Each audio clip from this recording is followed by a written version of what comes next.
नमस्कार, कल 24 मा स्वागत छ। म वीरेन जैरो। दर्शकहरू, घुस लिएको प्रमाण सहित दृश्य सार्वजनिक गर्दा पनि सरकारी कर्मचारी कारबाहीको दायरामा नपरेपछि सुशासनको नारा अब कसले घन्काउने, यस्तै प्रश्न उब्जिएको छ।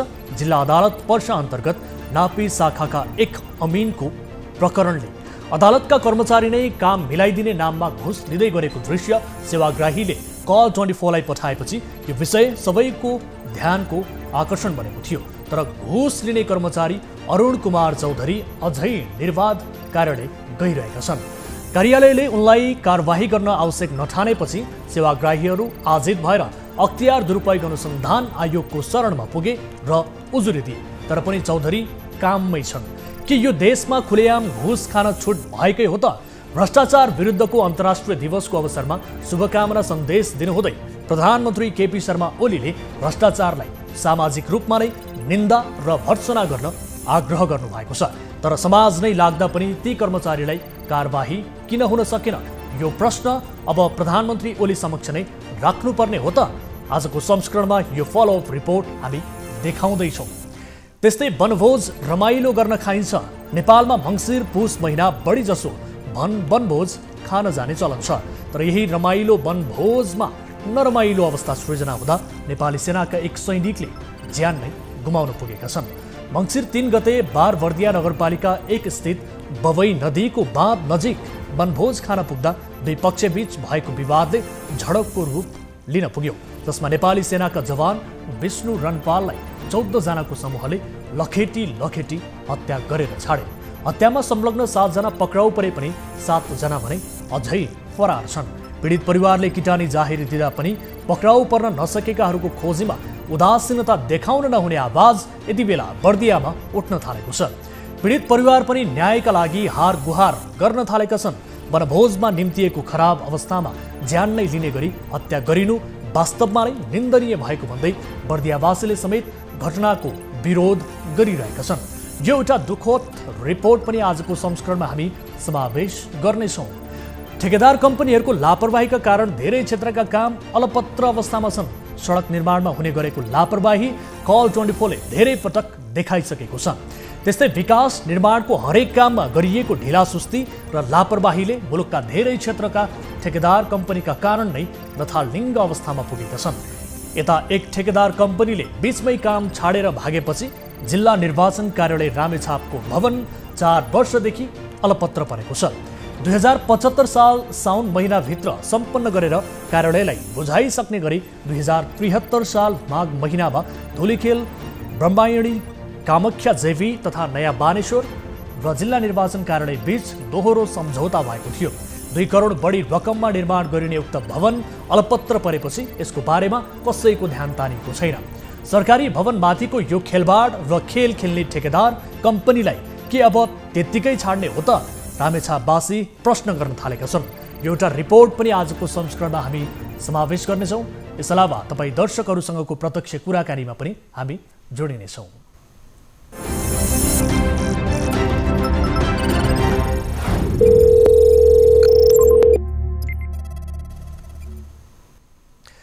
दर्शकहरू, कार्यक्रम कल 24 को नयाँ श्रृङ्खलामा उपस्थित भइसकेका छौँ। आम सर्वसाधारणलाई जागरुक गराउने र विशेष गरी आम सर्वसाधारणको समस्या समाधानमा केन्द्रित हुने यो कार्यक्रम न्युज 24 टेलिभिजनबाट नियमित रूपमा प्रस्तुत हुने गर्दछ। र विशेष गरी तपाईँले यति बेला हामीलाई फेसबुक लाइभमा पनि हेर्न सक्नुहुन्छ र लाइभमा पनि आफ्ना समस्याहरूबारे जानकारी गराउन सक्नुहुन्छ। तपाईँले कमेन्ट बक्समा उल्लेख गर्न सक्नुहुन्छ। यहाँहरूको समस्या समाधान गर्ने र तपाईँका ससाना समस्यालाई पनि प्राथमिकता दिँदै त्यसको समाधान खोज्ने प्रयास स्वरूप हामी आज पनि विविध विषयहरूसहित उपस्थित भएका छौँ कार्यक्रममा।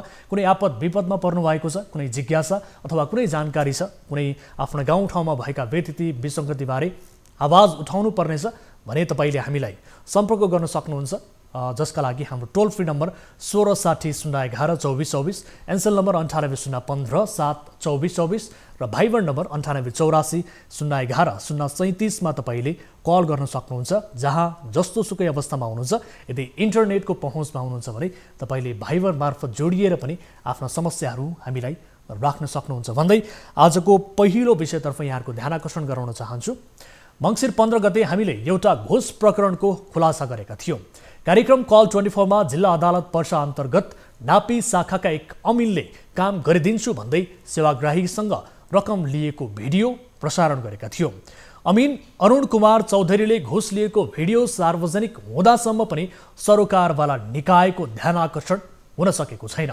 चौधरी खुलेआम यति बेला आफ्नो काम निरन्तर गर्दै आएका छन्। उनलाई कुनै अपसोच छैन। हामीले घुस लिँदै गरेको दृश्य सार्वजनिक गरेपछि अरू सेवाग्राहीले पनि धेरै गुनासो गरेका छन्।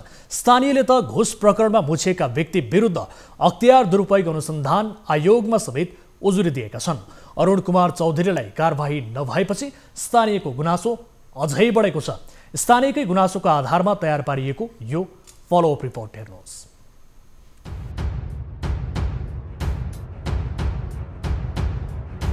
पछिल्लो समय जनतासँग प्रत्यक्ष सरोकार राख्ने निकायमा घुस नखुवाई काम नै हुँदैन।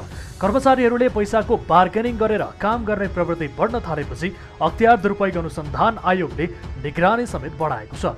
तर शैली परिवर्तन गरिन्छ, कर्मचारीहरू घुस खान भने छाड्दैनन्। सरकारी कार्यालयहरूमा यस्तै गलत नियत भएका कर्मचारीहरूको हाली मुहाली हुँदा सर्वसाधारणको काम पैसा नचढाई हुनै छाडेको छ। तर यस्तै गलत नियत भएका घुस्याहा कर्मचारीलाई नङ्ग्याउन सर्वसाधारण अब भने जागरुक भइसकेका छन्। अर्थात् खल्तीमा बोकेको स्मार्टफोन झै सर्वसाधारणहरू आफै पनि स्मार्ट भइसकेका छन्। पर्सामा अदालत अन्तर्गत नापी शाखामा सेवा लिन पुगेका सेवाग्राहीबाट हजारौं घुस लिने गरेको खुलेको छ। मङ्सिर 15 गते हामीले घुस लिँदै गरेको दृश्य प्रसारण गरेका थियौं। कर्मचारीले पैसा बुझाए मात्रै जग्गा नापिदिने सेवाग्राहीबाट घुस लिँदै गरेको भिडियो खिचेर हाम्रा दर्शकले हामीलाई पठाएका थिए।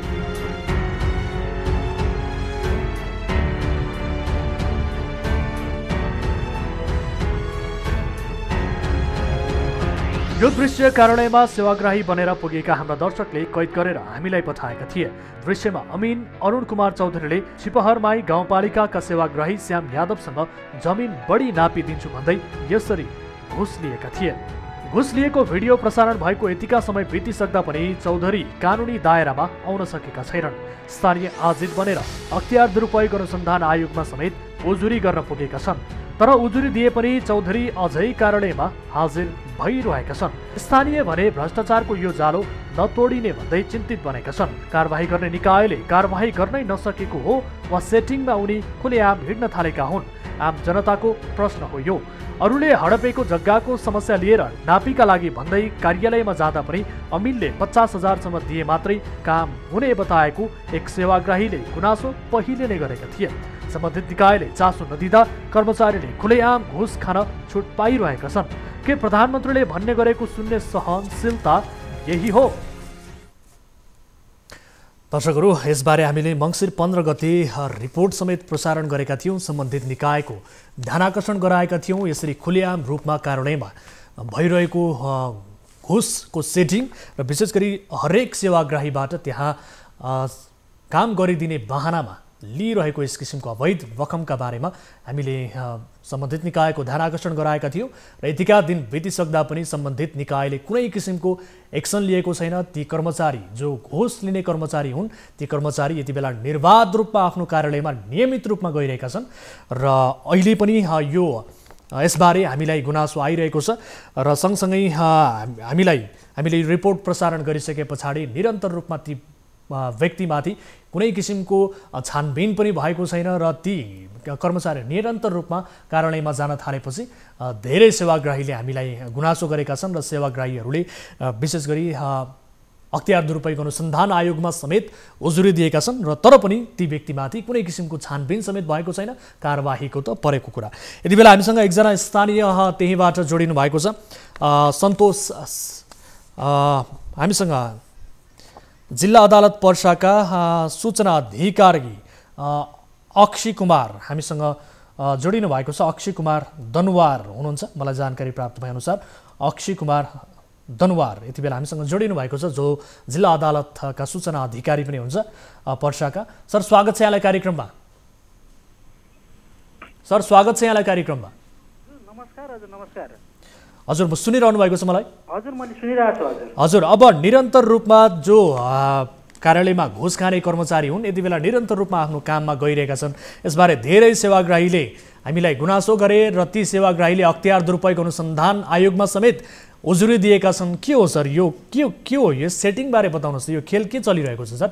यसरी घुस खाने कर्मचारी निरन्तर रूपमा निर्बाध रूपमा आफ्नो काममा निर्धक्क गइरहेका छन् सर, उहाँमाथि कुनै किसिमको छानबिन पनि भएको छैन, कारबाहीको त परको कुरा सर, यस्तो पनि हुन्छ?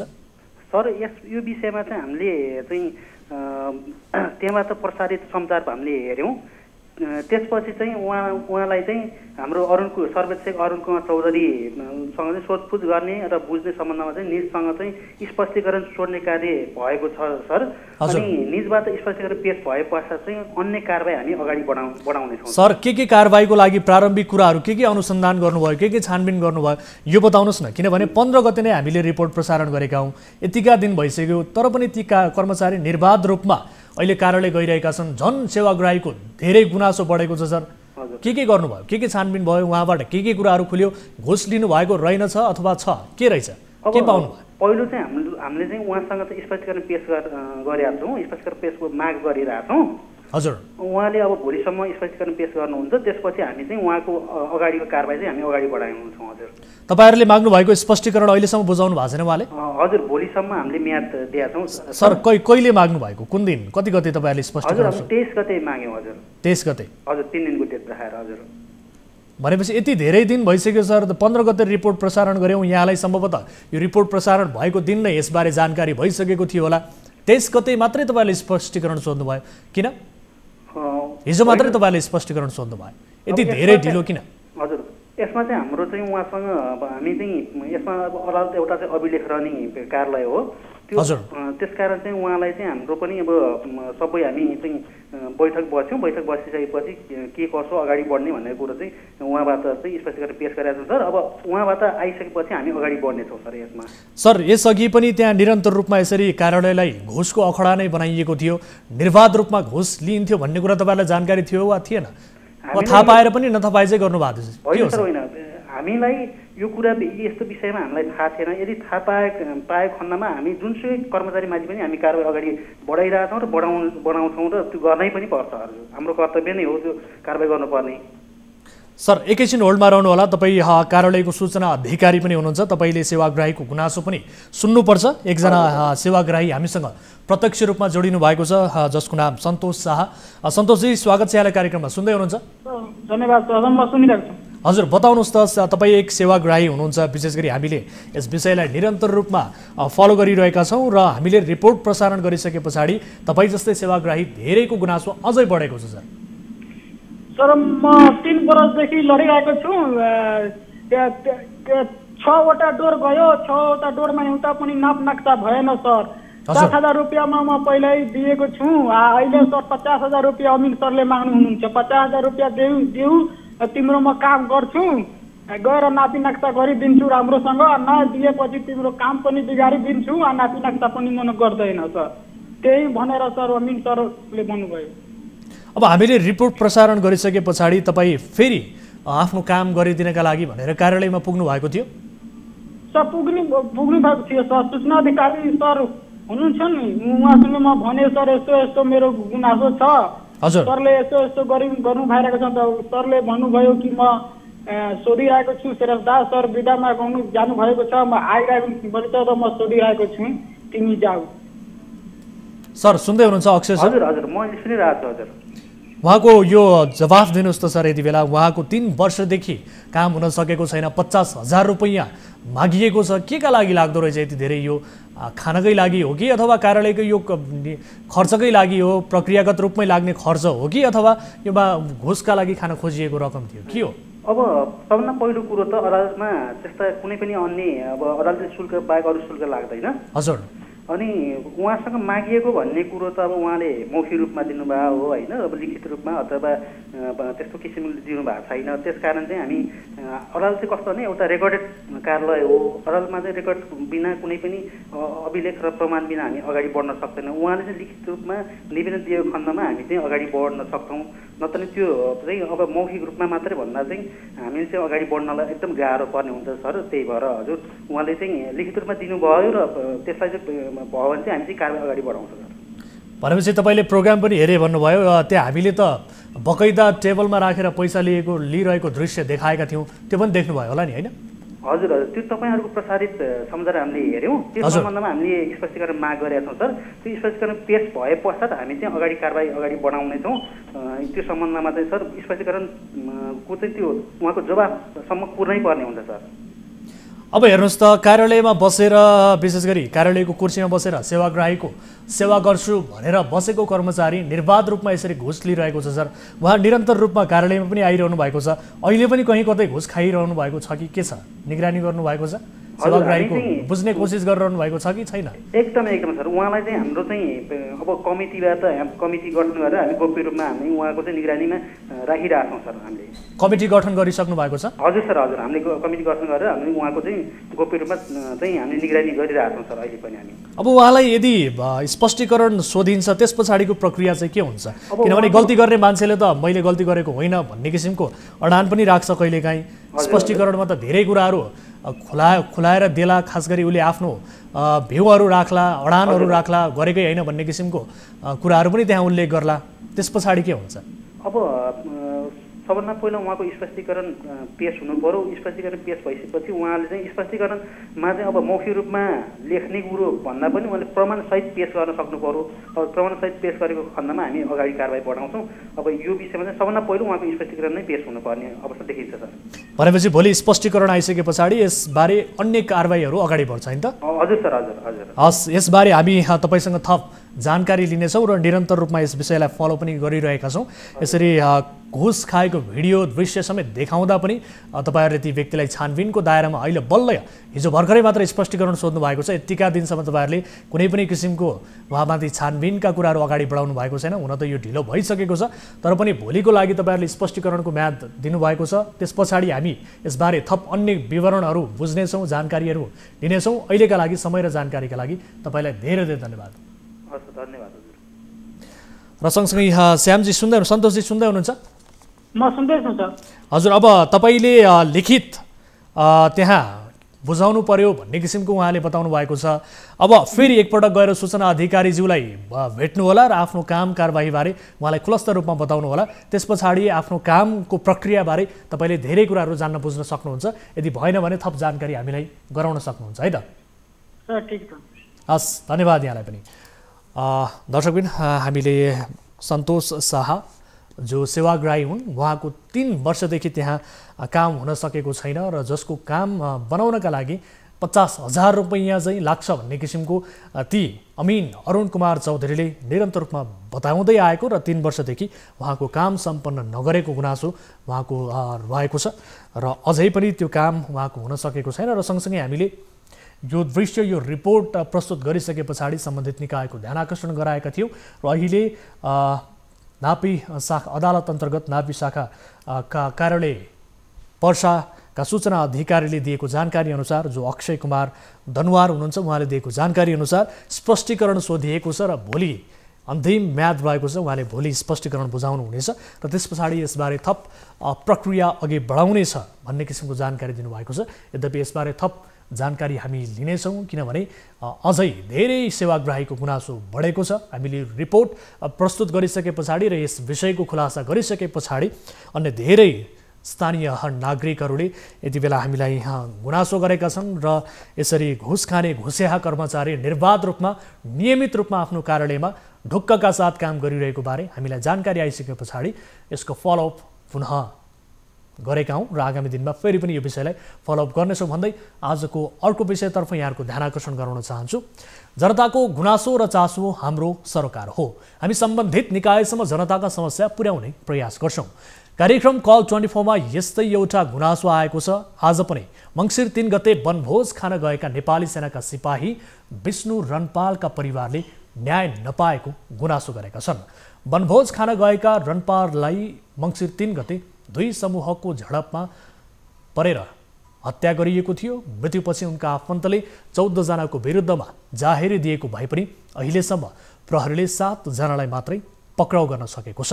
अन्य व्यक्ति पक्राउ परेका छैनन्। यसबारे सत्य तथ्य बुझ्ने प्रयास गर्नेछौँ। सबैभन्दा पहिले पीडितकै गुनासोको आधारमा टिभी जर्नलिस्ट ज्योति पन्थीले पठाएको यो रिपोर्ट हेर्नुहोस्।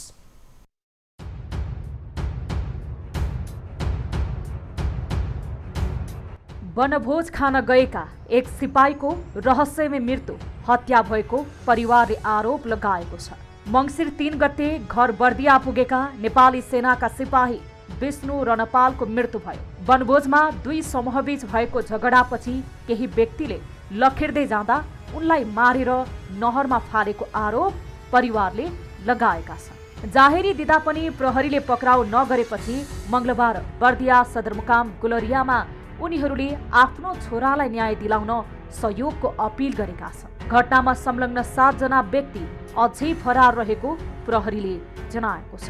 7 जनालाई भने पक्रिएको प्रहरीको भनाइ छ। पक्राउ पर्नेमा ठाकुरबाबा नगरपालिका 1 का 28 वर्षीय निरपेन्द्र वन, सोही ठाउँका 23 वर्षीय प्रभात वन, ठाकुरबाबा 2 का ओम बहादुर विक्क र बारबर्दिया नगरपालिका 6 का 17 वर्षीय किशोर रहेको बताइएको छ। घटनामा संलग्न भएको आरोपमा 14 जना विरुद्ध किटानी जाहेरी रहेको थियो। मङ्सिर 3 गते बारबर्दिया नगरपालिका 1 स्थित बबई नदीको बाँध परेवा ओढारदेखि करिब 1 किलोमिटर दक्षिणमा वनभोज खान गएका दुई पक्षबीच विवाद हुँदा झडप भएको थियो। झडपमा घाइते भएका सैनिक अर्को समूहले हत्या गरेर नहरमा फालेपछि सैनिक रणपालको शव मङ्सिर 4 गते नहरमा फेला परेको थियो। विष्णुलाई नहरमा फालेको पीडित परिवारले आरोप लगाएका छन्। मृतकका बाबु धनबहादुर दमाईले छोरालाई कुर्दै लखेटेर नहरमा फालेपछि मृत्यु भएको आरोप लगाएका हुन्। उनले छोराको हत्यामा 14 जना संलग्न रहेको भन्दै उनीहरू विरुद्ध किटानी जाहेरी दिएको प्रहरीले जनाएको छ। भद्रकाली गण काठमाडौँमा कार्यरत विष्णु तिहार विदामा घर आएका थिए। दर्शकहरू, यो दुःखद रिपोर्ट यहाँहरू समक्ष प्रस्तुत गर्यौं। विशेष गरी मङ्सिर 3 गते घर बर्दिया पुगेका एक सिपाही सेना पिकनिक वनभोजमा जाँदाखेरि दुई समूहबीच झडप भयो र उनको हत्या भएको र विशेष गरी पारिवारिक स्रोतले बताएअनुसार लखेटी उनको हत्या गरिएको भन्ने किसिमको आरोप रहेको छ। र यस घटनाका विरुद्धमा परिवारले जो हत्या गरिएको भनेका सिपाही हुन् उनका परिवारले 14 जना विरुद्ध किटानी जाहेर गरेका थिए, जसमध्ये 7 जना व्यक्तिहरू मात्रै यति बेला प्रहरीको फन्दामा छन् भने अन्य 7 जना व्यक्तिहरू पक्राउ पर्न सकेका छैनन्। यसबारे सत्य तथ्य बुझ्ने कोसिस हामी गरिरहेका छौँ र विशेष गरी यतिका दिनसम्म पनि प्रहरीले व्यक्तिहरूलाई पक्राउ गर्न नसकेपछि अहिले न्याय नपाएको भन्दै परिवारले गुनासो गरेको छ। परिवारका व्यक्तिहरू यति बेला न्यायको खोजीमा छन् र उनीहरूले गुनासो गरिसके पछाडि हामीले यो रिपोर्ट यहाँहरू समक्ष प्रस्तुत गरेका हौँ। यसबारे सत्य तथ्य बुझ्ने कोसिस हामी गर्नेछौँ र यति बेला हामीसँग प्रत्यक्ष रूपमा टेलिफोन सम्पर्कमा जोडिनु भएको छ जो मृत्यु भएका सेना हुन्, उहाँको आमा यति बेला हामीसँग जोडिनु भएको छ। उहाँसँग हामी कुराकानी गर्छौँ। आमा, स्वागत छ यहाँलाई कार्यक्रममा। हजुर, यहाँको शुभ नाम? हजुर हजुर, अब यो घटनाको बारेमा हामीले रिपोर्ट प्रसारण गऱ्यौँ। यहाँहरूले अत्यन्त दुःखद घटना, यसप्रति दुःख प्रकट गर्छौँ। आफ्नो छोरा गुमाउनु भएको छ यहाँले। यो जस्तो दुःखदायी कुरा, यो जस्तो दुःखदायी क्षण कुनै पनि हुन्छ। यहाँको छोराको चिर शान्तिको कामना पनि गर्छौँ। यहाँको न्यायका लागि हामी आफ्नो आवाजलाई यति बेला बुलन्द बनाइरहेका छौँ। यो घटनाको बारेमा अलिकति बताउनुहोस् न। विशेष गरी तपाईँहरूले प्रहरीमा उजुरी पनि दिनुभयो, 14 जना विरुद्ध किटानी जाहेर पनि दर्ता गर्नुभएको छ, जसमध्ये 7 जना मात्रै पक्राउ परेका छन्। यसबारे अलिकति बताउनुहोस् न।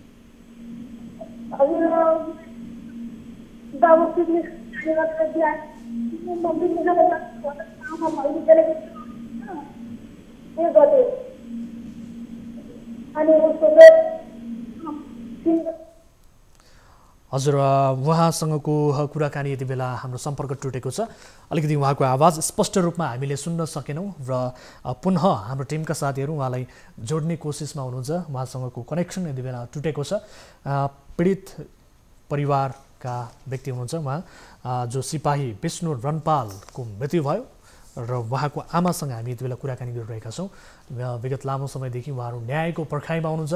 14 जना विरुद्ध किटानी जाहेर गर्नुभएको छ, जसमध्ये 7 जना व्यक्ति मात्रै पक्राउ परेको भन्दै उहाँहरू यति बेला न्याय नपाएको भन्दै आफ्नो आवाज उठाइरहनु भएको छ। आमा पुनः यति बेला हामीसँग जोडिनु भएको छ। आमा सुन्दै हुनुहुन्छ मलाई?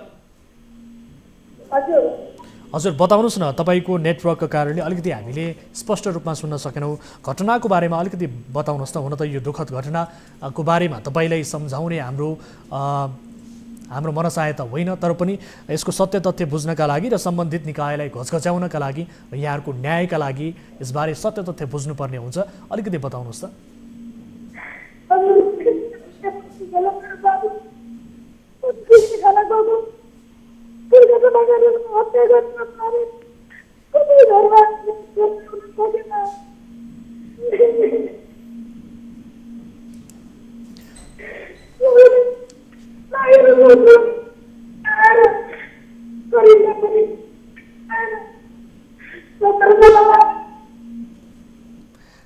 आमा नरुनु होला, विशेष गरी अलिकति धैर्य गर्नु होला, नरुनु होला अलिकति।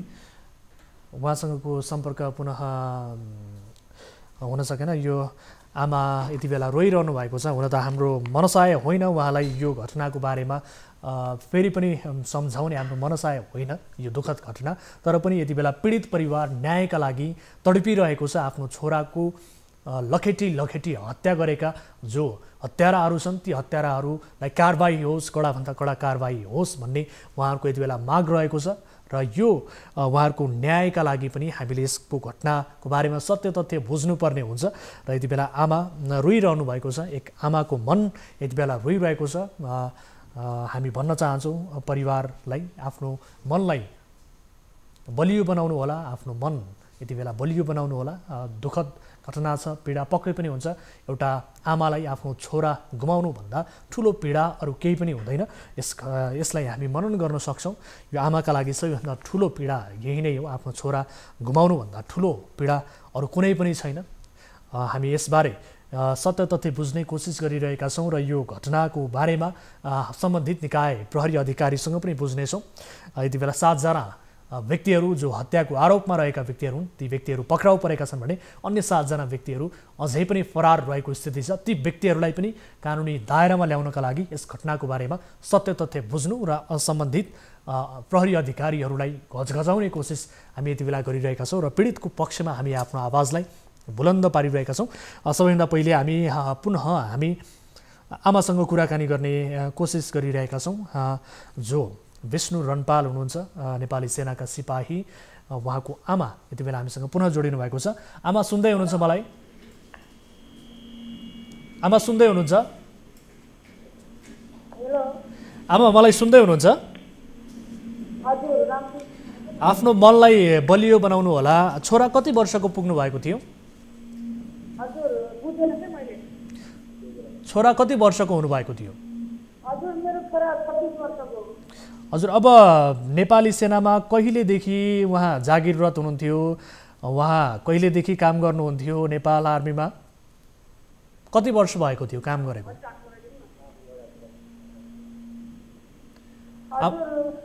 हजुर आमा सुन्दै हुनुहुन्छ?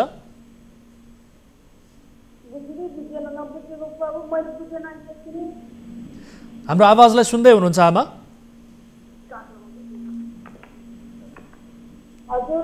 हाम्रो आवाजलाई सुन्दै हुनुहुन्छ तपाईँले? मलाई सुन्दै हुनुहुन्छ?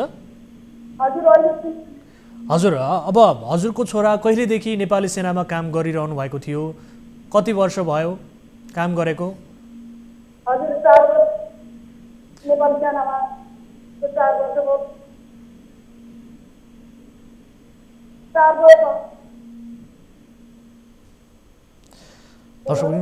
उहाँसँग हाम्रो कुराकानी प्रभावकारी हुन सकिरहेको छैन। यद्यपि उहाँको आवाजलाई हामी आम दर्शक महानुभावहरूलाई सुनाउने कोसिस गरिरहेका छौँ। यति बेला एक आमाको पीडा, आफ्नो छोरा गुमाउनु पर्दाखेरिको पीडा, उहाँको पीडालाई कुनै वर्णनै गर्न सकिन्न। यति बेला पीडाको कुनै सीमा छैन। एक आमालाई आफ्नो छोरा गुमाउनुको पीडा, यसबारे केही वर्णन पनि गर्न सकिन्न र उहाँको आवाजलाई हामी आम दर्शक महानुभावहरू समक्ष प्रस्तुत गर्ने कोसिस गरिरहेका छौँ र सँगसँगै हामी अन्य अधिकारीहरूसँग पनि कुराकानी गर्ने कोसिस गरिरहेका छौँ। विशेष गरी यो विषयलाई लिएर परिवारले यति बेला न्याय नपाएको गुनासो गरिरहेको छ र ती परिवारलाई न्याय दिलाउनका लागि पनि हामी सहयोगी भूमिका निर्वाह गर्ने कोसिस गरिरहेका छौँ। उहाँहरूले हामीलाई बारम्बार आफ्नो पीडाबारे याचना गरिसके पछाडि यो रिपोर्ट यहाँहरू समक्ष प्रस्तुत गरेका छौँ र 14 जना विरुद्ध किटानी जाहेर दर्ता गरे पनि 7 जना व्यक्तिहरू मात्रै अझै पक्राउ परेका छन् भन्ने किसिमको जानकारी हामीलाई यति बेला पक्राउ परेको छ र सँगसँगै ती आमाको बिलौना यति बेला आम दर्शक महानुभावहरू समक्ष प्रस्तुत गर्ने कोसिस गरिरहेका छौँ र उहाँको छोराको न्यायका लागि हामी आफ्नो आवाजलाई बुलन्द बनाउने कोसिस गरिरहेका छौँ र सबैभन्दा पहिले आमाबाट केही घटनाको वास्तविकता जान्ने बुझ्ने कोसिस हाम्रो रहेको थियो र यद्यपि केही नेटवर्किङ प्रब्लमका कारणले गर्दाखेरि उहाँको आवाजलाई तपाईँ दर्शकहरू समक्ष प्रस्तुत गर्न सकेनौँ उहाँसँग हाम्रो कुराकानी हुन सकेको छैन यद्यपि परिवारका अन्य सदस्यहरूसँग पनि हामी कुराकानी गर्ने कोसिस यति बेला गरिरहेका छौँ मलाई जानकारी प्राप्त भएअनुसार उहाँहरू पुनः हाम्रो टेलिफोन सम्पर्कमा आउने कोसिसमा हुनुहुन्छ यति बेला पुनः आमा हाम्रो प्रत्यक्ष टेलिफोन सम्पर्कमा पुनः जोडिनु भएको छ आमासँगको कुराकानीलाई फेरि अगाडि बढाउने कोसिस गर्छु आमा सुन्दै हुनुहुन्छ मलाई हजुर सुन्दै हुनुहुन्छ आमा अहिले ठिक छ मेरो आवाज क्लियर छ सुन्दै हुनुहुन्छ हजुर यहाँको आवाज पनि स्पष्ट सुनिरहेका छौँ है अब नेपाली सेनामा यहाँको छोरा कहिलेदेखि काम गरिरहनु भएको थियो कति वर्ष पुगेको थियो काम गरेको 4 वर्ष पुगेको थियो 4 वर्ष पुगेको थियो उहाँ घर गएको मङ्सिर 3 गते उहाँ घर जानुभयो नि त घर पुग्नु भएको थियो हैन हजुर कार्तिकको 27 गते मङ्सिर 3 गते चाहिँ उहाँ त्यो उहाँको मृत्यु भएको हजुर अनि उसको मङ्सिरको 5 गते हाजिर हो 3 गते मृत्यु भयो हजुर अनि अब उहाँको बानी बेहोरा कस्तो थियो उहाँको स्वभाव कस्तो थियो यसबारे अलिकति बताइदिनुस् न दर्शकहरूलाई उसको बानी बेहोरा त के गर्ने भनेर छैन कसैलाई पनि जसलाई पनि मित्रता गर्ने सबलाई दिने खुवाउने मम्मी तपाईँको जीवन सारा मोह तपाईँ दीर्घ रोगी हुनुहुन्छ किन आफूले नतासिनु मम्मी हामी तिमी गरेको छोराछोरी रुखको तपिने भने बसेको आज मैले सेवा चित्रमा जागिर खुवाउने मलाई माग्ने भित्री जस्तो गरेर तिमी पनि दाबी मैले एउटा खुट्टा ठेका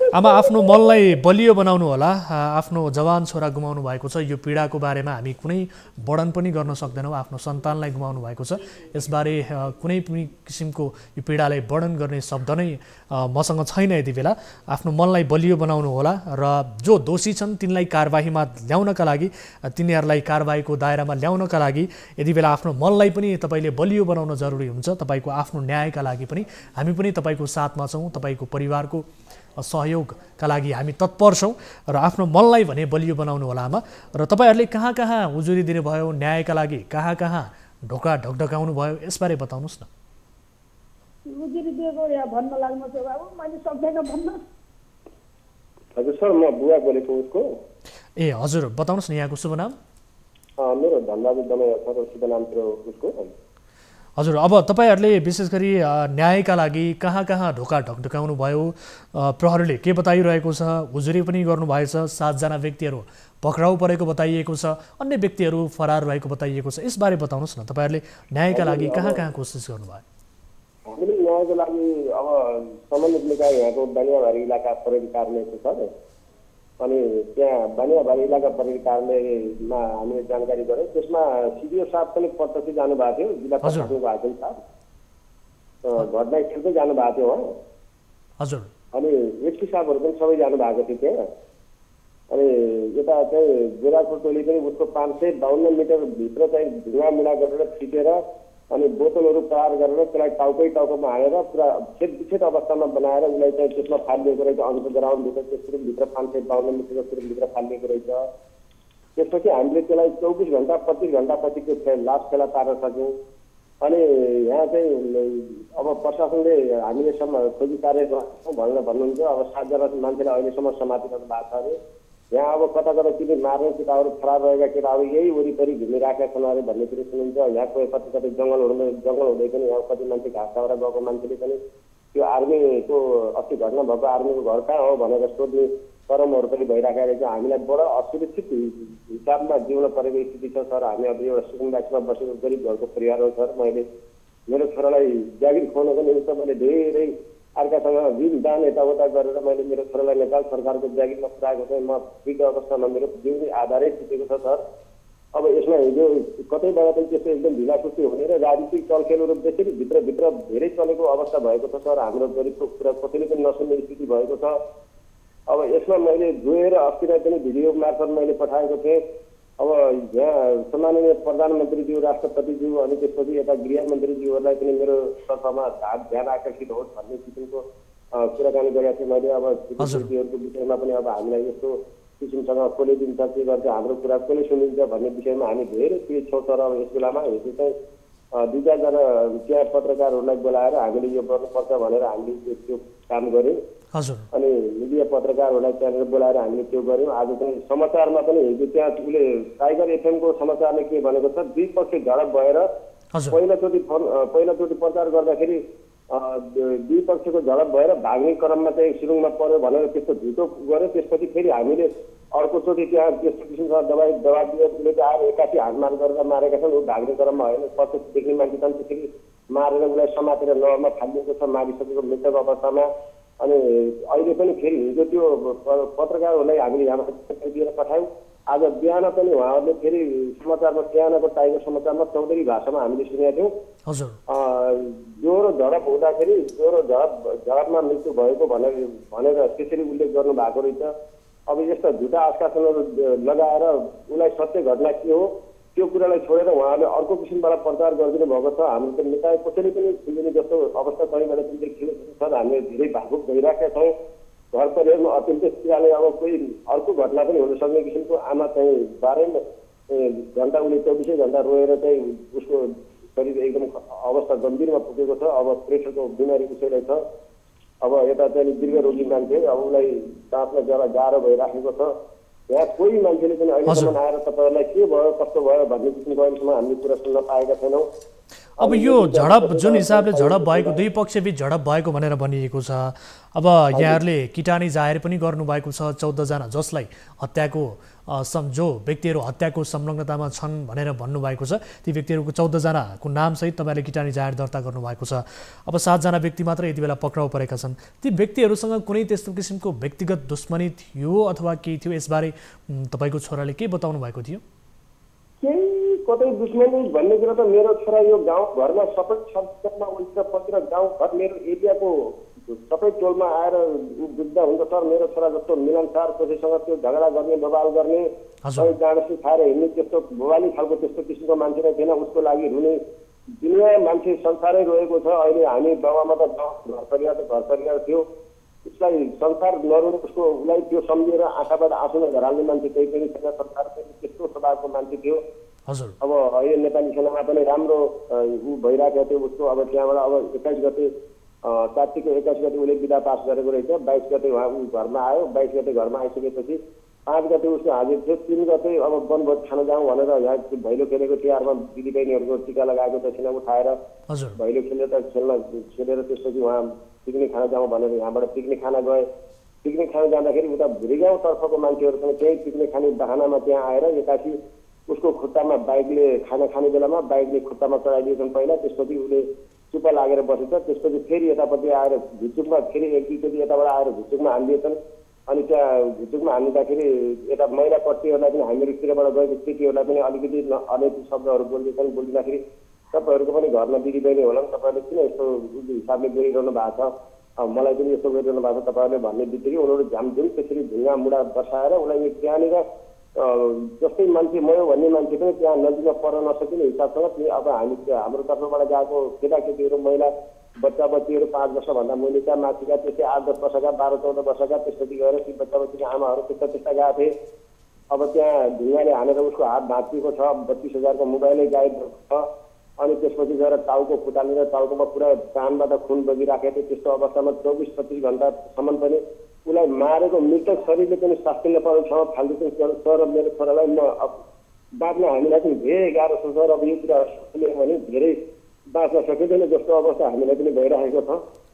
अब हामीलाई कतैबाट पनि कसैले पनि न्याय निकाय दिनुहुन्छ जस्तो मलाई कहीँबाट पनि लागेको छैन। अब हजुर नै हुनुहुन्छ। अब हजुर, अब हामी यति बेला जिल्ला प्रशासन कार्यालयका सम्बन्धित व्यक्ति पनि हामीसँग जोडिनु भएको छ। उहाँसँग हामी कुराकानी गर्छौँ। प्रशासकीय अधिकृत पनि हुनुहुन्छ। अधिकृतज्यू, स्वागत छ यहाँलाई कार्यक्रममा। धन्यवाद। हजुर यहाँको शुभ नाम बताइदिनुहोस् न, हामी कन्फ्युज भयौँ सर। यहाँको म गणेश विक्रम शाह, प्रशासकीय अधिकृत। गणेश विक्रम शाह, अब यो घटनाको बारेमा यहाँलाई जानकारी नै छ, विशेष गरी मङ्सिर 3 गते बर्दिया पुगेका नेपाली सेनाको सिपाहीका एक व्यक्तिको मृत्यु भयो, विष्णु रम्पाल। पीडित परिवार यति बेला हामीसँग प्रत्यक्ष टेलिफोन सम्पर्कमै जोडिएको छ। 14 जना विरुद्ध उहाँहरूले हत्याको संलग्नता रहेको भन्दै 14 जना विरुद्ध किटानी जाहेर दर्ता गर्नुभयो, जसमध्ये 7 जना व्यक्तिहरू मात्रै पक्राउ परेको र अन्य व्यक्तिहरू पक्राउ नपरेको, निर्बाध रूपमा उहाँहरू घुमिरहेको भन्ने किसिमको उहाँले बताइरहनु भएको छ। न्याय नपाएको भन्दै उहाँहरूको पीडित परिवारको याचना रहेको छ। अब यति बेला तपाईँहरूले अनुसन्धान पनि गरिरहनु भएको छ होला, यस घटनाको अनुसन्धान कसरी भइरहेको छ, प्रारम्भिक अनुसन्धानबाट के कुराहरू खुलेको छ, यसबारे जानकारी पाउनु सर। अब घटना पिकनिक खान जाँदा घटना भएको हो भन्ने चाहिँ छ होइन। अब हामीले चाहिँ त्यसमा 7 जनालाई पक्रिसकेको पनि अवस्था छ र बाँकीलाई चाहिँ हाम्रो सुरक्षाबाट एकदम सूक्ष्म रूपमा खोज तलास भइरहेको छ। यो निर्बाध रूपमा घुमिरहेको भन्ने चाहिँ होइन, यो निर्बाध रूपमा घुमिरहेको भए त प्रहरीले भेटाउँथ्यो होला। हामीले उनीहरूलाई जसरी पनि समात्नेमा चाहिँ प्रहरी लागिरहेछ। अघि भर्खर मात्र पनि हाम्रो सुरक्षा निकायको बर्दियाको प्रमुखसँग अघि यही विषयमा छलफल भएको थियो। हजुर, यो किन यिनीहरूलाई समातिन सकिएन, के भयो भन्दा होइन सर हामी लागिरहेछौँ, एकदम खोजिरहेछ प्रहरीले चाहिँ उनीहरूलाई खोजिरहेछ अब भन्ने चाहिँ मैले जवाफ पाएको थिएँ। हजुर, अब हामीले प्रहरी अधिकारीहरूसँग पनि कुराकानी गर्ने, टेलिफोन सम्पर्क गर्ने, उहाँहरूसँग बुझ्ने कोसिस गऱ्यौँ, तर उहाँहरूको व्यस्तताका कारणले गर्दाखेरि उहाँलाई हामीले यति बेला जोड्न सकेका छैनौँ। हाम्रो बर्दियाको प्रहरी प्रमुख पनि बिदामा हुनुहुन्छ, हाम्रो सिडिओ साहब पनि बिदामा हुनुहुन्छ अहिले। हजुर, ठ्याक्कै त्यहाँको अहिले हाम्रो डिएस साहब हुनुहुन्छ बर्दियामा, उहाँसँगै कुरा गरेको मैले भर्खरै अघि मात्र यही विषयमा कुरा भएको छ। हजुर, यो विषयमा उहाँहरू चाहिँ धेरै गरिरहनु भएको छ, बिलौना गरिरहनु भएको छ। उहाँहरूले कारवाही हुन्न कि भन्ने उहाँहरूलाई जुन शङ्का छ त्यो होइन। उहाँहरूलाई चाहिँ जसरी पनि समात्नु पर्छ, किन समातिएन अहिलेसम्म, के भयो, किन भेटिएन भनेर मैले चाहिँ प्रश्न गरेँ हाम्रो प्रमुखसँग अहिलेको। उहाँले चाहिँ होइन सर हामी खोजिरहेको छौँ एकदम, अब रिजल्ट नआउँदासम्म त काम गरेको देखिँदैन नि भन्ने हुन्थ्यो। अब जो 7 जना व्यक्तिहरू पक्राउ परेका छन् ती व्यक्तिहरूको बयानबाट केही प्रारम्भिक कुराहरू खुलेको छ सर, यहाँलाई केही जानकारी छ? उहाँहरूले यस घटनाको बारेमा स्वीकार गरेको अथवा केही बताएको कुराहरू व्यक्तिगत प्रतिशोधका कारणले उहाँहरूले हत्या गर्नुभएको हो कि अथवा यो आवेगमा भएको झगडा हो कि के हो सर, यसबारे केही कुराहरू खुल्न आएको छ? मैले त्यसरी त्यो गरेर अध्ययन चाहिँ गरेको छैन, मलाई जानकारी भएअनुसार उहाँहरू चाहिँ यस अनुसन्धानमै छौँ हामी सर, अहिले केही भन्न सक्ने अवस्था छैन भन्दै हुनुहुन्थ्यो। त्योभन्दा बाहेक मलाई जानकारी भयो। अब अन्य 7 जना व्यक्तिहरूलाई खोजीका लागि कस्तो किसिमको यति बेला प्रहरी परिचालन, प्रहरीले कसरी काम गरिरहेको छ, यसबारे जानकारी छ यहाँलाई? अब प्रहरीले चाहिँ हामीले सूक्ष्म रूपमा अध्ययन गरिरहेका छौँ, भित्र खटाइरहेका छौँ भनेको छ। अब थप चाहिँ अब हामी चाहिँ यो विषयमा थप चाहिँ कसरी थाहा हुन्छ। हजुर, अब यति बेला पीडित परिवार पनि हाम्रो प्रत्यक्ष टेलिफोन सम्पर्कमै हुनुहुन्छ। उहाँको बुवा आमा जो विष्णु रन्पाल हुनुहुन्छ उहाँको मृत्यु भयो, उहाँको हत्या गरियो भनेर भनिएको छ। उहाँको बुवा आमा हाम्रो प्रत्यक्ष लाइनमा हुनुहुन्छ, तपाईँलाई सुन्दै हुनुहुन्छ। हामीले प्रहरी अधिकारीसँग पनि कुराकानी गर्ने कोसिस गऱ्यौँ, मैले तपाईँलाई जानकारी गराइहालेँ, उहाँसँग सम्पर्क हुन सकेन। अब तपाईँको तर्फबाट ती जो न्याय नपाउने हो कि भन्ने एउटा किसिमको शङ्कामा रहेको परिवार छ, त्यो परिवारलाई कसरी आश्वस्त पार्नुहुन्छ, न्याय पाउनुहुन्छ भन्ने हिसाबले तपाईँ कसरी उहाँहरूलाई आश्वस्त पार्नुहुन्छ? अब यो जुन घटना घट्यो त्यो एकदमै निन्दनीय छ। यो चाहिँ हामी एकदम यसमा शोक व्यक्त गर्दछौँ र यो पीडित परिवारले न्याय पाउँदैन कि भन्ने कुरामा कुनै शङ्का छैन। बर्दिया प्रशासनले एकदमै तदारुकताका साथ यसलाई चाहिँ कार्य जारी राखेको छ र यो निश्चित रूपमा चाहिँ जो यसमा संलग्न छन् उहाँहरूमाथि कारवाही हुन्छ, यसमा कुनै शङ्का छैन। म उहाँहरूलाई त्यही भन्न चाहन्छु। र यो अब घटना अब कसरी घट्यो अब त्यो विषयमा हामी प्रवेश गर्नुभन्दा पनि घटनाबाट पीडितलाई चाहिँ राहत हुने गरी, क्षतिपूर्ति पाउने गरी प्रशासनले चाहिँ काम गरिरहेको छ। हजुर, एकैछिन होल्डमा रहनु होला सर। यति बेला पीडित परिवारका हामीसँग व्यक्ति जोडिनु भएको छ। बुवा सुन्दै हुनुहुन्छ मलाई?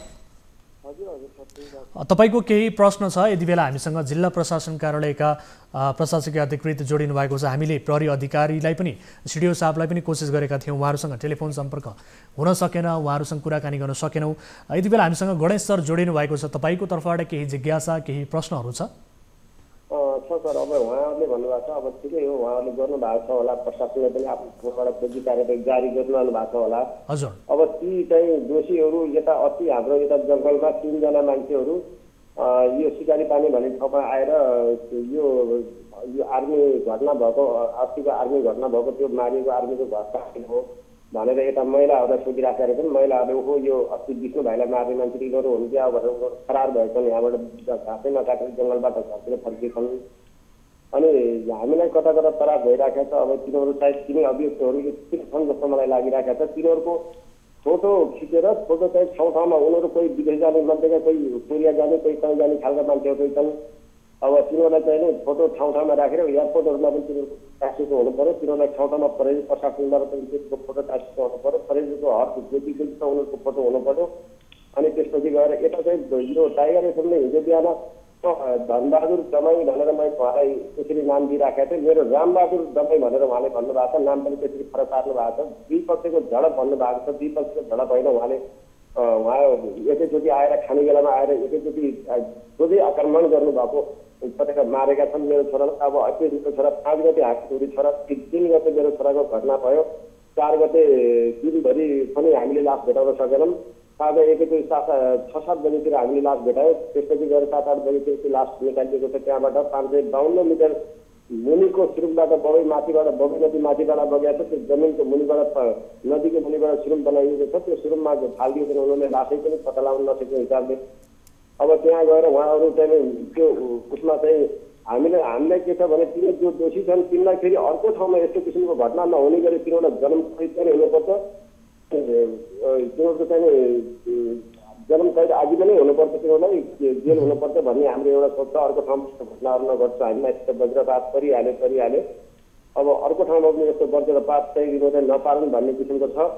जो रेडियो एफएमले त्यो टाइगर एफएमले त्यो त्यस्तो किसिमको मेरो नाम पनि फरक पारेर अनि दुई पक्षको झडप भएर त्यसरी चाहिँ त्यो भएको छ भन्ने त्यो भित्र चाहिँ भाषा बोलिएको छ। त्यो भाषालाई पनि सुधारेर फेरि प्रचार होस् भन्ने चाहन्छु मैले। हजुर, ठिक छ। अनि यतातिर चाहिँ अब हामीलाई ठिकै हो, प्रशासनहरूले पनि उहाँहरूले नगर्नु भएको होइन, गर्नु भएकै हो। उहाँहरूले अब त्यहाँ रातभरि पनि इन्सपेक्टर स्टाफहरू पनि गएर राति इलाका प्रहरी कार्यालयका बनियावान इलाका प्रहरी कार्यालयका प्रमुख इन्सपेक्टर स्टाफ पनि उहाँ गएर रातभरि हामीसँगै खोज्नुभयो। उहाँले नगर्नु भएको होइन, बेसरी गर्नु भएको हो। तर अहिले पनि उहाँहरू तीव्र गतिमा खोजी कार्य गर्दै हुनुहुन्छ होला, गर्नुभएको होला आफ्नो ठाउँबाट। तर हामीलाई शङ्का कस्तो छ भने हामी बहुत असुरक्षित छौँ। अब हामीलाई हाम्रो परिवार पनि अब एकैचोटि सबै मात्र हामीले एकजनाले ज्यान त मार्यो। अब सबै परिवार भिडिदिए पनि हामीलाई केही हुने होइन। अब सजाय हामीले एउटै पाउने हो भन्ने किसिमको सोच लिएर हिँडेका छन् कि अभियुक्तहरू भन्ने हामीलाई ठुलो त्रास भएको छ।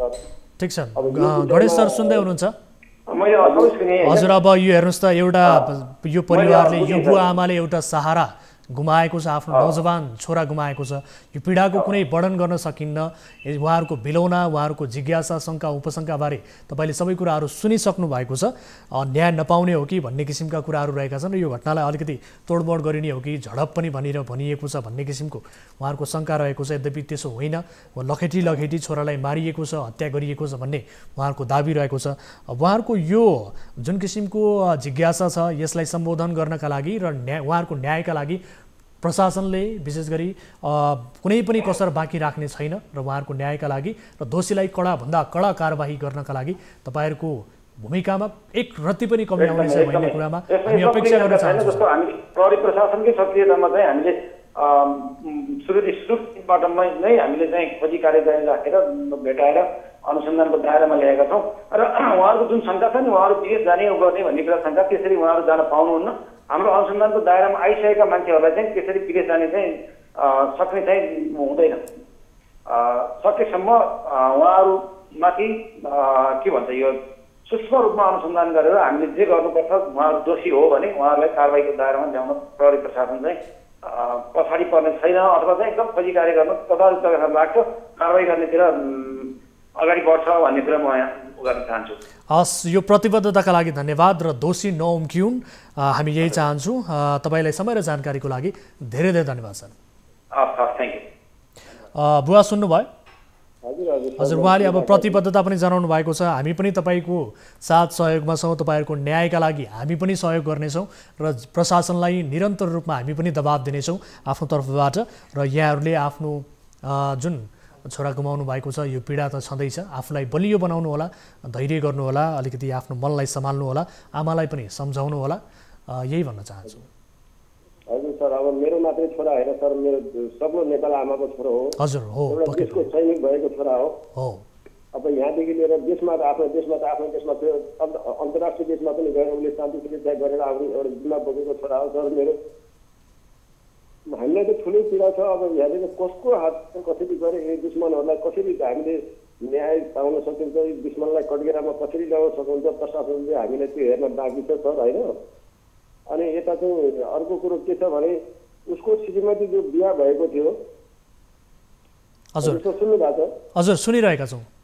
जो श्रीमती उसले श्रीमती जो बिहा गरेको थियो यता कर्णाली चिसापानीबाट, हजुर, अनि त्यो कर्णाली चिसापानीबाट बिहा गरेको त्यो श्रीमतीलाई हामीले आखिरी घरमा पनि नराम्रो केही थिएन, लिगलले हेडक्वार्टर लिगलले पनि उनीहरूलाई छानबिन गरेर यो केटाको गल्ती रहेछ, केटा राम्रो खोज्यो केटा रहेछ, केटीलाई चाहिँ केटी चाहिँ यस्तो खालको एउटा जागिरी लोग्नेको तलब लगेर माइतमा रिल्याक्स गर्ने खालको केटी रहेछ भनेर लिगलको मेजर साहबहरू कसाबहरू बसेर उहाँहरूले चाहिँ छलफल गरेर बाहिर पठाउनु भयो।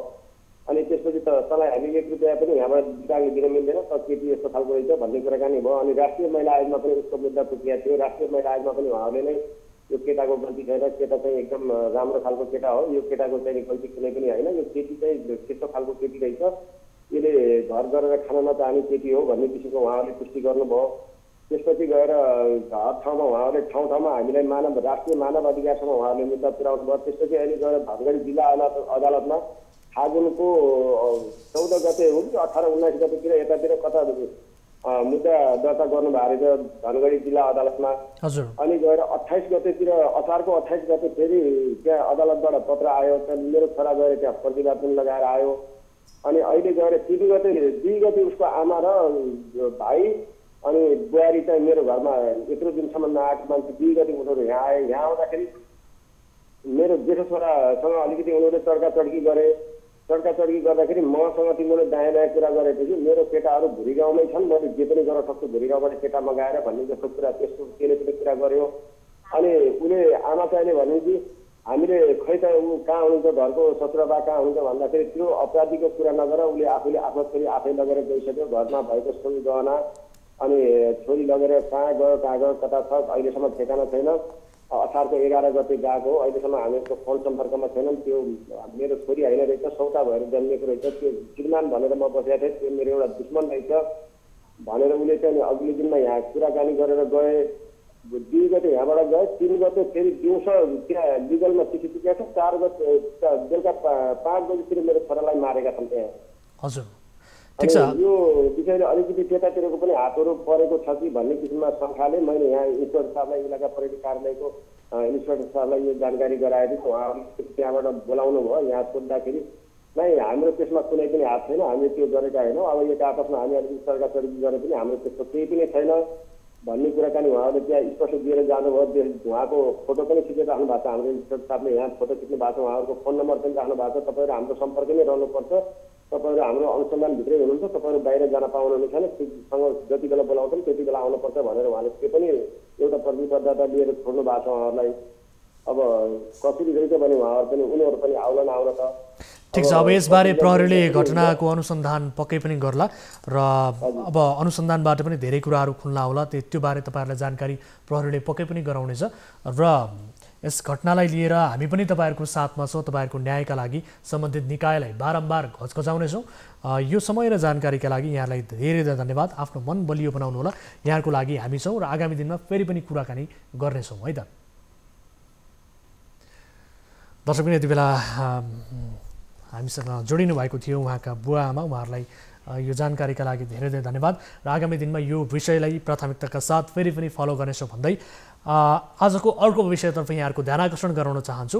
निर्माण कम्पनीहरूको ढिलासुस्ती, लापरवाही र ठेक्का लिएका काम बिचमै छाडेर टाप कस्ने प्रवृत्तिले देशका धेरै सरकारी पूर्वाधार अलपत्र परेका छन्। निर्माण कम्पनीको यस्तै नियतका कारण वर्षौं बिते पनि पूर्वाधारले पूर्णता पाउँदैनन्। ठेक्का लिने कम्पनी मात्र होइन, ठेक्का दिने सरकारी निकायले पनि बेवास्ता गरिदिँदा राज्य कोषको धेरै रकम बालुवामा पानी हाले झै हुने गरेको छ। यसैको एक उदाहरण हो जिल्ला निर्वाचन कार्यालय रामेछापको निर्माणाधीन भवन। निर्माणाधीन यो भवन 4 वर्षदेखि अलपत्र परेको छ। भवन निर्माणको काम बीचमै छोडेर निर्माण व्यवसायी सम्पर्कविहीन भएपछि निर्माणाधीन भवन 4 वर्षदेखि अलपत्र परेको हो। टिभी जर्नलिस्ट युवराज श्रेष्ठले पठाएको यो रिपोर्ट हेर्नुहोस्।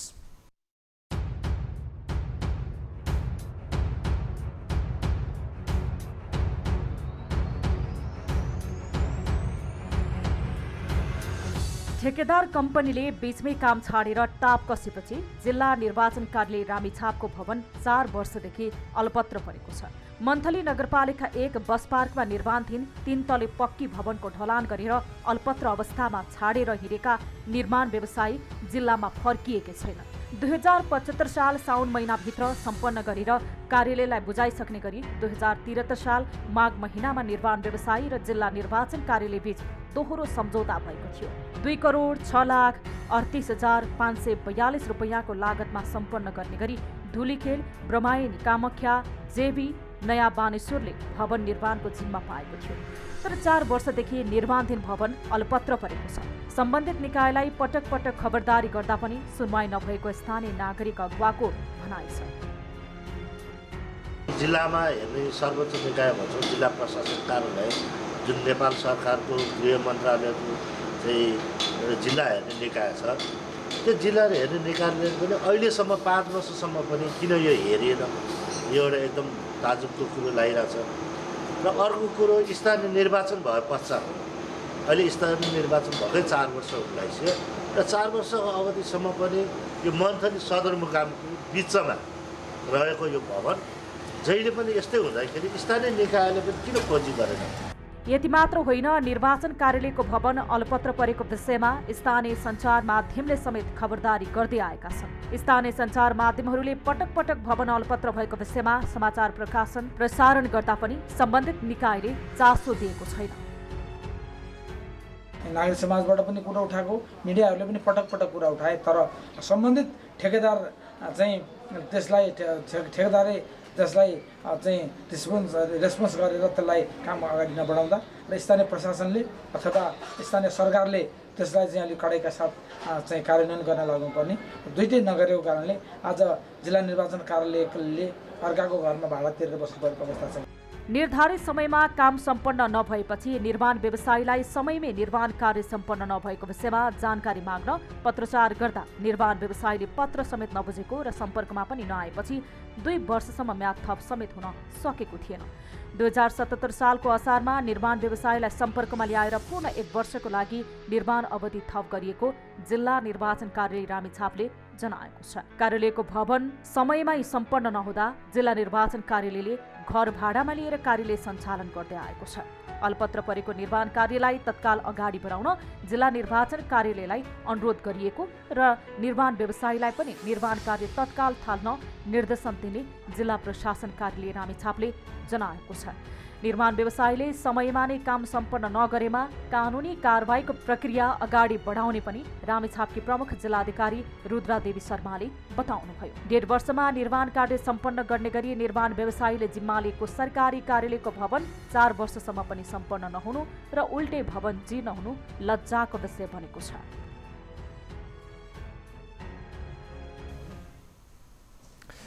दर्शकहरू, 1.5 वर्षमा सम्पन्न गर्ने सम्झौता गरेर 4 वर्ष बितिसक्यो, यति गर्दा पनि त्यो भवन निर्माण सम्पन्न हुन सकेको छैन। यसरी यो भवन किन अलपत्र पर्यो यसबारे सत्य तथ्य बुझ्ने कोसिस हामी गरिरहेका छौँ र यति बेला हामीसँग जोडिनु भएको छ स्थानीय हुनुहुन्छ, उहाँसँग थप यसबारे जानकारी लिन्छौँ। नमस्कार, को बोल्दै हुनुहुन्छ? नमस्कार, म वीरेन्द्र श्रेष्ठ मन्थलीबाट। हजुर, अब यो निर्वाचन कार्यालयको भवन 4 वर्षदेखि निर्माण व्यवसायीका कारणले अहिले बिचमै काम छोडेर भागेपछि अलपत्र परेको भन्ने समाचार हामीले यति बेला रिपोर्ट समेत प्रस्तुत गरेका छौँ। विशेष गरी स्थानीयहरूलाई, तपाईँहरूलाई के जानकारी छ? यो के कारणले गर्दाखेरि निर्माण सम्पन्न हुन सकेन? ठेकेदार कम्पनी किन बिचमै छोडेर भाग्यो? यसबारे तपाईँहरूलाई के छ जानकारी? यो चाहिँ अब निर्माण टेन्डर भएको 1 वर्षभित्रमा कार्य सम्पन्न हुनुपर्ने, हजुर, हाल आएर चाहिँ त्यो निर्माण व्यवसायीले चाहिँ बदमासी गरेको कारणले चाहिँ अब निर्माण हुन सकेन। अब यसको विषयमा हामीले बारम्बार कुरा उठाइरह्यौँ। अब त्यसको विषयमा जिल्ला प्रशासन कार्यालय अहिले स्थानीय निर्वाचन भएको अवस्थामा स्थानीय पदाधिकारीहरूले खोजी गर्नुपर्ने अवस्था आएको छ।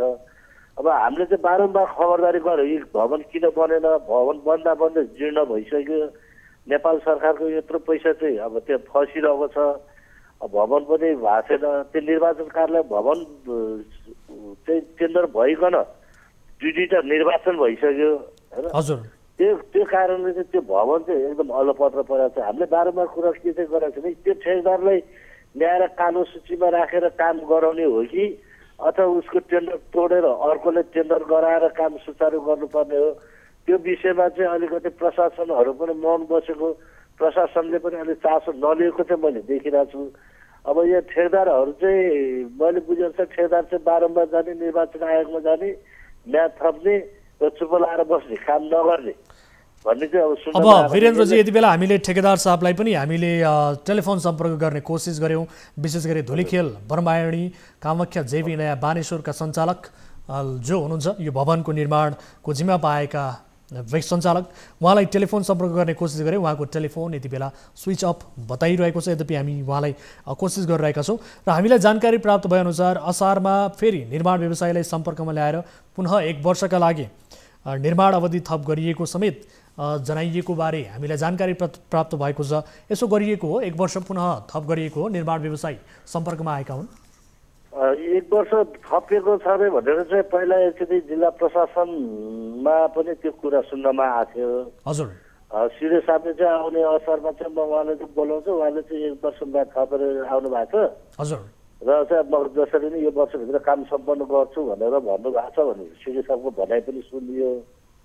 अब त्यति सुनेर पनि अहिले पनि अब त्यो असार गइकन अर्को असार लाग्ने बेला भइसक्यो, तै पनि त्यहाँ चाहिँ एउटा इँटा राख्ने काम पनि भएको छैन। यी ठेकेदार चाहिँ कहिलेदेखि चाहिँ टाप कसेका छन् भन्नाले कति समय त्यो ठ्याक्कै भन्दा मलाई जहाँसम्म चाहिँ 2073 सालमा त्यो टेन्डर भएको हो। त्यो हो 2073 सालमा। हजुर त्यसको चाहिँ काम भएको झन्डै त्यहाँ हेर्दाखेरि 3-4 महिना काम भएको छ। यो 3-4 महिनाको अवधिमा के काम भएको छ, अहिले त्यो काम बनाइएका संरचनाहरूको अवस्था कस्तो छ यसबारे पनि बताउनुहोस् न। त्यसमा चाहिँ के छ भने तपाईँको पिलर उठाएको छ, 2.5 तलाको ढलान भएको छ, माथि ढलान मात्रै, हजुर अरू केही पनि भएको छैन। हजुर एकैछिन होल्डमा रहनु होला। यति बेला हामीसँग निर्वाचन कार्यालय रामेछापका प्रमुख शम्भु कटुवाल प्रत्यक्ष टेलिफोन सम्पर्कमा जोडिनु भएको छ। शम्भु सर स्वागत छ यहाँलाई कार्यक्रममा। धन्यवाद हजुर। हजुर 4 वर्षदेखि भवन अलपत्र परेछ, ठेकेदार पनि यति बेला टाप कसेको स्थिति रहेछ। 1.5 वर्षमा सक्नुपर्ने भवन निर्माणको सम्झौता तर 4 वर्ष बितिसक्यो, किन सम्पन्न हुन सकेन? यो अब चाहिँ हामीले भवन निर्माणको लागि टेन्डर हाल्यौँ होइन। हजुर यो जेबी कम्पनी भनेको तीनटा कम्पनीको संयुक्तबाट हजुर चाहिँ भवन निर्माण कार्य सुरु भयो र त्यो बिचमा चाहिँ भयो ढलानको काम चाहिँ फटाफट भयो, तर त्यो ढलानको काम सिद्धिएपछि पार्टिसन गर्ने काम चाहिँ रोकियो। त्योभन्दा पछाडि बिचमा ठेकेदारहरूको बिचमा अब के मनोमालिन्य के भयो, अब उहाँहरूको आन्तरिक कुरो होइन। अनि त्यस पछाडि सम्पर्क अनि त्यस पछाडि भवन निर्माण कार्य रोकिएको अवस्था चाहिँ हो। तर अहिले चाहिँ हामीले चैतसम्मको लागि यो एउटा ठेकेदार कम्पनीले लिएको ठेक्का हो अथवा यो 3वटा बताउनु भयो तपाईँले? के हो सर? जेबी भनेको जोइन्ट भेन्चरवाला भन्छ। धुलीखेल जोइन्ट भेन्चरमा हो? हजुर जोइन्ट भेन्चर हो। जोइन्ट भेन्चरमा 3टा कम्पनीको। हजुर अनि किन के कुरा चाहिँ नमिलेको रहेछ यसरी ठेक्का लिने? उनीहरूको आन्तरिक कुरो त हामीलाई थाहा हुने भएन। तर बजेट त तपाईँहरूले सम्झौता तपाईँहरूले गर्नुभएको छ, किन काम सम्पन्न भएन भनेर तपाईँ एउटा प्रमुख पनि हुनुहुन्छ, यसबारे त चासो राख्नु पर्ला, खोजबिन त गर्नु पर्ला, यो त तपाईँको दायित्व हो होइन कि होइन? त्यो मैले आफ्नो दायित्व महसुस गरेर नै मैले आफैले ठेकेदारसँग सम्पर्क गरेर के हो तपाईँहरू बिल्डिङ चाहिँ अलपत्र छोड्नु भएको छ, चाहिँ सम्पन्न गर्नु भएको छैन, ठेक्का सम्झौता बमोजिमको काम गर्नु भएको छैन, किन यस्तो गर्नुभयो, नेग्लिजेन्स के हो भनेको अब हामी गर्छौँ सर चाहिँ यसमा भयो। अलिकति हामी बिचमा अन्डरस्ट्यान्डिङ अलिक मिसअन्डरस्ट्यान्डिङ भयो, त्यही भएर हामी सर गर्छौँ भन्दै तपाईँहरूले फेरि म्याद थप गर्नुभएछ, उहाँहरूलाई म्याद थप दिनुभएछ 1 वर्षका लागि। सार्वजनिक खरिद नियमावली बमोजिम हामीले चाहिँ उहाँहरूले माग गरे बमोजिम चैतसम्मको लागि म्याद थप गरेका छौँ। चैतसम्ममा अब भवन निर्माण सम्पन्न हुन्छ भन्ने कुरो जानकारी गराउनु भएको छ। सर ठेकेदार तपाईँहरूको सम्पर्कमा हुनुहुन्छ कि हुनुहुन्न? उहाँलाई यति बेला सम्पर्क गऱ्यौँ, हामीले त सम्पर्क गर्न सकेनौँ, टेलिफोन स्विच अफ छ उहाँको, हामीले बारम्बार उहाँलाई कोसिस गरिरहेका छौँ। तपाईँहरूको सम्पर्कमा हुनुहुन्छ उहाँहरू? यति बेला मेरो सम्पर्कमा हुनुहुन्छ। मैले अघि नै हजुरहरूले पनि यसो सम्पर्क गर्नुभएको थियो होइन, 2 बजी सम्पर्कमा बस्नु होला भन्नुभएको थियो। त्यो बिचमा मैले फेरि उहाँलाई सम्पर्क गरेँ, के हो यो त चाहिँ तपाईँ कहिले सुरु गरेँ भनेको अब चाहिँ यो उसको चाहिँ बिहा छ अरे पछि, त्यो बिहा सिद्धिएपछि अनि हामी आएर तुरुन्तै गर्छ 29 गते हामी चाहिँ काम सुरु गर्छौँ भन्नुभएको छ। अब यति बेला जो ढलान गरेर छोडिएको छ बनेका संरचनाहरूको अवस्था पनि जीर्ण रहेको भन्दै स्थानीयले हामीलाई जानकारी गराएका छन्। बनेका संरचनाहरू पनि त्यहाँ भत्किने अवस्थामा पुगेको बारे हामीलाई जानकारी प्राप्त भएको छ। अन्य संरचना त केही पनि छैन सर, त्यहाँ त त्यो बिल्डिङ ठडेको मात्रै हो। हजुर अन्य संरचना हुने केही पनि छैन त्यहाँ। अब यो बनाउनुहुन्छ त उहाँहरू बनाउनुहुन्छ त 4 वर्ष बितिसक्यो, 1.5 वर्षमा सक्नुपर्ने काम। त्यो कुरो हजुरले भनेको कुरो सही हो। 4 वर्ष बितिसक्यो, किन ढिलो भयो, किन गर्दैनौ भनेर चाहिँ मैले आफैले मेरो आफ्नो जिम्मेवारी बोध गरेर मैले चाहिँ उहाँहरूसँग प्रत्यक्ष सम्पर्क गरेँ, बारम्बार ताकेता गरेँ। गर्दा गर्दा बल्ल बल्ल उहाँहरू सम्पर्कमा आउनुभयो। सम्पर्क आएपछि सार्वजनिक खरिद नियमले 1 वर्षको म्याद तपाईहरुले सर उहाँहरूको नियतै यति बेला खराब छ जस्तो देखियो, किनभने बारम्बार तपाईहरु सम्पर्क गर्नुहुन्छ, फेरि आएर उल्टै म्याद चाहिँ किन त्यही कम्पनीलाई थपिदिनुहुन्छ सर? होइन, अब हामी कालो सूचीमा राख्ने हो कि अथवा उहाँहरूलाई कारबाही प्रक्रियाका लागि तपाईहरु दबाब दिने हो कि? अब हजुरले भनेको कुरो एक तर्फबाट सही पनि होला हैन। अब यो अहिले चाहिँ भएन भने अब म्याद थप्ने हामी नियम कानुन तपाईहरु एकसम्म जानु पर्यो के सर? तपाईहरु अलिकति खरो रूपमा उत्रनु पर्यो, किनभने सम्झौता गर्नुहुन्छ 4 वर्षसम्म भवन निर्माण सम्पन्न हुँदैन, यसरी राज्यको पैसा त्यहाँ दोहन भइरहेको स्थिति हुन्छ। त्यति गर्दा पनि तपाईहरु खरो रूपमा उत्रन सक्नुहुन्न, उल्टै बोलाइ उहाँहरूलाई म्याद थप्नुहुन्छ। उहाँहरूको नियत त प्रष्ट छैन भन्ने त्यति बेला प्रष्ट हुन्छ नि सर। 1.5 वर्षमा सक्नुपर्ने काम 4 वर्षसम्म ठेकेदार कम्पनीले सक्दैन भने उहाँहरूको नियत नै यति बेला खराब छ भन्ने त प्रष्ट छ। अर्कोतर्फ तपाईहरुले कार्यालयको भवन निरन्तर रूपमा भाडामा लिएर, एउटा घर भाडामा लिएर चलाइरहनु भएको छ, यता पनि खर्च भइरहेको स्थिति छ। यसरी यो राज्य कोषको त दोहन भयो सर। त्यो चाहिँ हो। अब यसलाई चाहिँ हामीले अब एक पटकको लागि भनेका छौँ होइन। अब चाहिँ नियम कानुनमा चाहिँ म्याद थप्ने अवस्था छैन, अब म्याद थप्ने अवस्थै छैन। कानुनले चाहिँ अब म्याद थप्ने कुरो भन्दैन होइन। सर अब पनि काम भएन भने यति बताइदिनुहोस्, अब पनि काम भएन भने तपाईहरुको एक्सन चाहिँ के रहन्छ? काम बमोजिम अब कानुनले जे भन्छ, अब यसका चाहिँ उसको लाइसेन्स खारिज गर्ने कुरादेखि अब जे कालो सूचीमा राख्ने छ नि कानुनमा व्यवस्था भएदेखिको काम अब हामी सुरु गर्छौँ। उहाँले काम सुरु गर्नु भएन। हस्, समयका लागि धन्यवाद। यो विषयलाई हामी गम्भीरताका साथ फलो गर्नेछौँ। आगामी दिनमा यहाँसँग फेरि पनि यो विषयलाई लिएर कुराकानी गर्नेछौँ। यो समय र जानकारीका लागि यहाँलाई धेरै धेरै धन्यवाद। र सँगसँगै हामी स्थानीय जो जोडिनु भएको छ वीरेन्द्र श्रेष्ठ, उहाँलाई पनि धन्यवाद दिन चाहन्छौँ। दर्शकवृन्द, कार्यक्रम कल 24 मा छौँ। आजको लागि निर्धारित समय सकिएको छ। तपाईहरुले उजागर गर्नुभएका यी र यस्तै विषयसहित कार्यक्रममा उपस्थित हुन्छौँ। कुनै आपद विपदमा पर्नु भएको छ, कुनै जिज्ञासा छ भने तपाईले हामीलाई जानकारी गराउन सक्नुहुन्छ। आफ्ना गाउँ ठाउँमा भएका व्यतिथि विसङ्गतिबारे तपाईले भिडियो मार्फत ती सबै दृश्य कैद गरेर हामीलाई पठाउन सक्नुहुन्छ।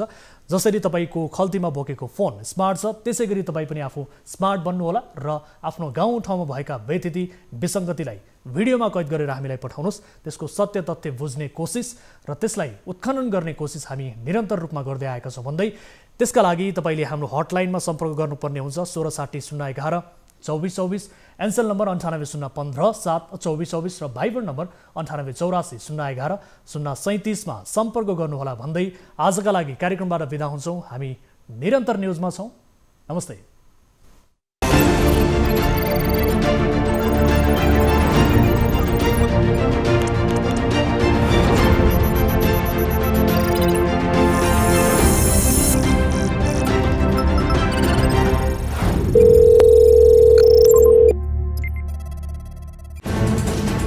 कोरोनाले सृजना गरेको सङ्कटमा पल पलका न्युज अपडेट र हर क्षेत्रको कभरेजका लागि न्युज 24 नेपाल युट्युब च्यानललाई सब्स्क्राइब गर्नुहोला।